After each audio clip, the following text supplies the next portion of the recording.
Bon, on passe maintenant à la petite histoire. Vous le savez, on ne change pas la formule du Grand Talk. Hein. Chaque semaine, nos invités viennent nous raconter un petit bout de leur parcours. Et cette semaine, cette petite histoire, elle vous est consacrée, Pascal Minault, amoureux du vin, des terroirs, du partage. J'aurais bien aimé faire une dégustation à l'aveugle avec vous, parce que je trouve ça toujours chouette de voir les pros du vin se planter ou ne pas se planter. Mais bon, on est à la télé, on ne peut pas boire de vin. On va partir tout de suite chez vous, Pascal. Vous allez me commenter ces images.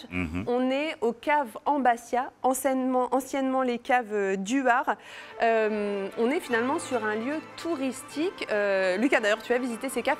Qu'est-ce qu'il y a de chouette à faire? C'est vraiment une découverte des millésimes, un voyage parmi tous les vins qui existent dans le monde ou que les Tourangeaux? C'est tout à fait particulier. Alors déjà, ce sont des caves historiques. On est là dans les caves royales de la ville d'Amboise où les vignes étaient plantées et on est face au fleuve. On va trouver chez nous des vins exclusivement du Val-de-Loire.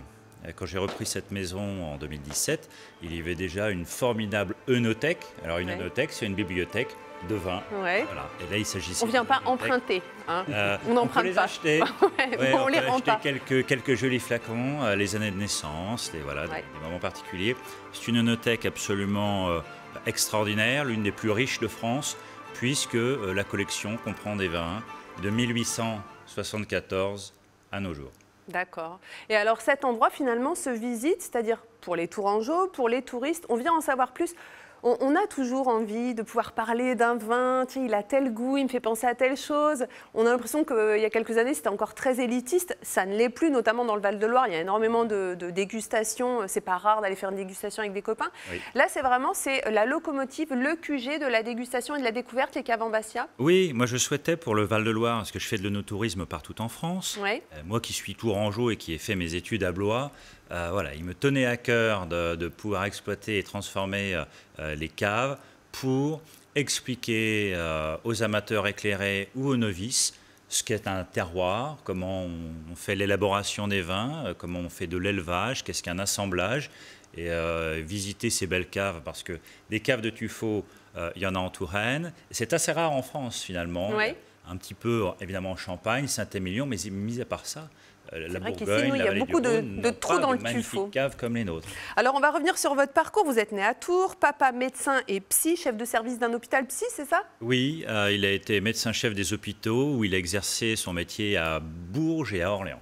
Maman professeur, vous, enfant de la Loire, votre truc à vous, c'est aller à la pêche au carnassier, je ne sais pas, quand vous êtes gamin? Oui, j'étais passionné de pêche et c'est vrai que mes années collège à moi, c'était mobilette et canne à pêche.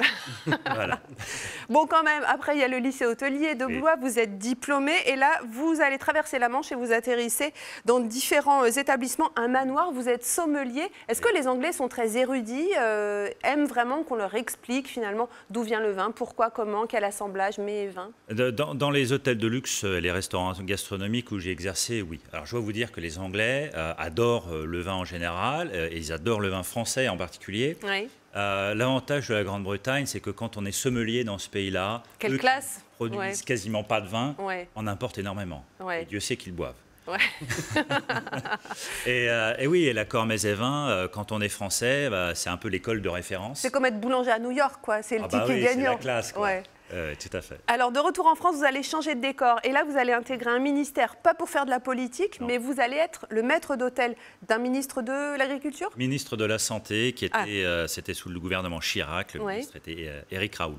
Alors, évidemment, on va apprendre ici toutes les bases de la haute gastronomie, on imagine. Sa lourdeur aussi, parce qu'un ministère, c'est pas non plus quelque chose de dingue au niveau de l'ambiance, on imagine. Maître d'hôtel pour un ministre, ça veut dire quoi au quotidien? Maître d'hôtel pour un ministre, c'est voir avec les conseillers et le ministre qui sont les invités déjà, définir un menu avec le chef de cuisine, faire attention à ne pas froisser les susceptibilités régionales, par exemple. C'est fatigant, non? Ça nécessite un peu d'attention, mais c'est aussi l'attention aux détails, faire du beau service, on est en France. Voilà, les invités sont des Français ou parfois des Européens, j'en ai le souvenir, des maires de grandes villes. Voilà, et c'est faire un service élégant et discret.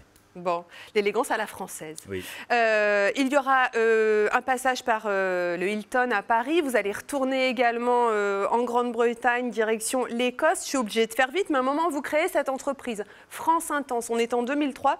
Vous êtes spécialiste de l'œnotourisme. L'objectif, c'est de faire connaître le tourisme autour du vin, de la gastronomie, de notre culture, de notre façon de vivre à la française au monde entier. Est-ce que ça marche? Est-ce que ça a bien marché, cette invention? Écoutez, moi j'ai commencé en 2003 et je n'aurais jamais imaginé la réussite qu'est France Intense aujourd'hui. Avant la crise Covid, en 2019, c'est une entreprise où je comptais 23 collaborateurs, en Val-de-Loire évidemment, mais répartis sur le territoire, en Bourgogne, en Champagne, etc. Et nous avons accueilli en 2019 plus de 12 000 clients et du monde entier. Oui. Donc il faut croire qu'il y a une appétence certaine pour le culturel, le vin, la gastronomie en France. Qui sont ceux qui aiment par-dessus tout, il n'y a presque pas besoin de les convaincre pour qu'ils viennent faire de l'œnotourisme en France, et qui sont ceux qu'on a du mal à capter? Tous les pays occidentaux sont des fans de nos tourismes et de découverte du vin. Les Australiens, les Américains, tout le continent américain, c'est très facile. La Russie, c'est assez facile. Qui aimeriez-vous faire venir? Voilà votre défi. Qui j'aimerais faire venir? Peut-être travailler l'Asie du Sud-Est, je pense, voilà, peut-être Taïwan, Hong Kong sont des grands amateurs de vin, ils viennent déjà, en particulier en Bourgogne. Mais ce serait formidable de les faire venir aussi chez nous, en Val-de-Loire. Oui, ça serait un bon moment. C'est quoi le meilleur moment pour déguster un vin? Vraiment, quand vous fermez les yeux, vous dites « Ah, j'avais adoré ce moment de dégustation ». Alors, si on parle de meilleur moment de la journée pour déguster un vin, en général... Pour vous, hein? Ah, pour moi? Pour moi, c'est 11h30, midi.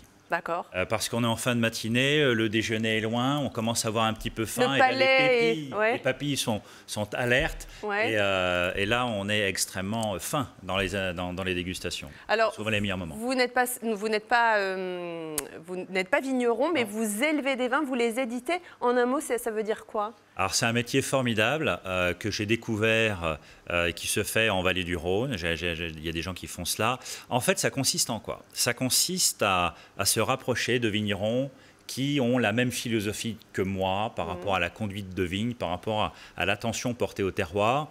Et l'objectif, c'est de les convaincre de me céder quelques hectolitres de vin de leur meilleure parcelle pour en faire l'élevage au cave en Bastia. Sorte de famille d'adoption, vous allez chérir ce qu'on va vous confier. Absolument, c'est un privilège de pouvoir recevoir ces jus, ces vins, et qui, en plus, pour moi c'est formidable, me permettent de le faire sur plusieurs appellations, mais exclusivement du Val-de-Loire. Mais on en a 70 appellations au Val-de-Loire, donc le terrain de jeu est immense. Bon, vous avez l'air d'être un homme heureux, en tout cas un amboisien heureux. Dernière question, ce n'est pas nous qui la posons, mais c'est une machine. Des questions en rafale qui vont défiler. Vous dites stop, et puis voilà, vous allez répondre à cette question. Est-ce qu'on peut avoir les petites questions en rafale, s'il vous plaît, en régie? Voilà, vous dites stop quand vous voulez. Stop! Que feriez-vous avec 10 millions? On va faire des choses. Où vous nous emmèneriez, Lucas et moi, avec 10 millions d'euros? J'ai combien de temps pour répondre? 30 secondes, sinon je vais me faire gronder par le script. 10 millions d'euros, je pense que je partirai déjà en vacances un petit peu. Et je pense qu'il est fort probable que je devienne propriétaire de vignoble. Ouais, enfin, vous faire plaisir. Il y a des bouteilles qui coûtent 1 million d'euros ou pas? 1 million d'euros, non, mais on trouve des bouteilles facilement au-delà de 10 000, 10, 12 000, 15 000, etc. Bon, vous pourriez vous en offrir quelques-unes. Ouais, je ne suis pas grand fan de ces bouteilles élitistes. Je préfère le bon et le généreux.